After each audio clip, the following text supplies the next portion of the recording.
ലോകത്തിലെ പ്രധാനപ്പെട്ട വഴികളുടെ എല്ലാം ഒരു സമ്മേളനം റോമിൽ വെച്ച് നടക്കുകയാണ്.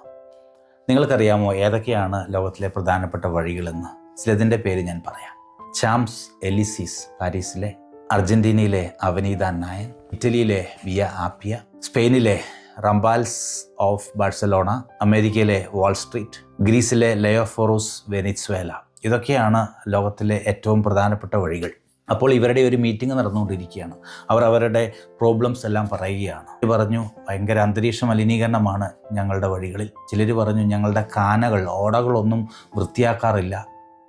ചിലർ പറഞ്ഞു ആവശ്യത്തിന് വെളിച്ചമില്ല ഞങ്ങളുടെ വഴികളിൽ. ചിലർ പറഞ്ഞു ഞങ്ങളുടെ വഴികളിൽ ഇവിടെ ഭയങ്കര ട്രാഫിക്കാണ്. അങ്ങനെ ഓരോരുത്തർ അവരവരുടെ പ്രോബ്ലങ്ങളൊക്കെ പറയുന്നു. അവസാനം ഇവരുടെ നേതാവിനെ തിരഞ്ഞെടുക്കണം. ഓരോരുത്തരുടെ പേര് വന്നപ്പോഴും അവർക്കൊക്കെ ഓരോ കുറവുകളുണ്ടായിരുന്നു. അങ്ങനെ ആരും നേതൃസ്ഥാനത്തേക്ക് വന്നില്ല. അപ്പോൾ തീരെ മെല്ലിച്ച കറുത്ത ഒരു വഴി എഴുന്നേറ്റ് നിന്നിട്ട് പറഞ്ഞു, ഞാൻ ലോകത്തുള്ള എല്ലാ സെമിത്തേരിയിലേക്ക് പോകുന്ന വഴികളുടെയും പ്രതിനിധിയാണ്. നിങ്ങളെല്ലാം വലിയ വഴികളാണ്, നിങ്ങളൊക്കെ മനോഹരമാണ്, നിങ്ങളിലൂടെ ആളുകൾ വരികയും പോവുകയും ചെയ്യുന്നു. പക്ഷേ എനിക്ക് അങ്ങനത്തെ പ്രത്യേകതകളൊന്നുമില്ല. എന്നിലൂടെ വരുന്നവൻ്റെ യാത്ര അവസാനിക്കുന്നത് സെമിത്തേരിയിലാണ്. പിന്നെ ആരും തിരിച്ചു പോകുന്നില്ല. മരിച്ചു വരുന്നവരെയാണ് ഉദ്ദേശിച്ചത്. നമ്മളെല്ലാം പല വഴികളിലൂടെ ഓടിക്കൊണ്ടിരിക്കുകയാണ്.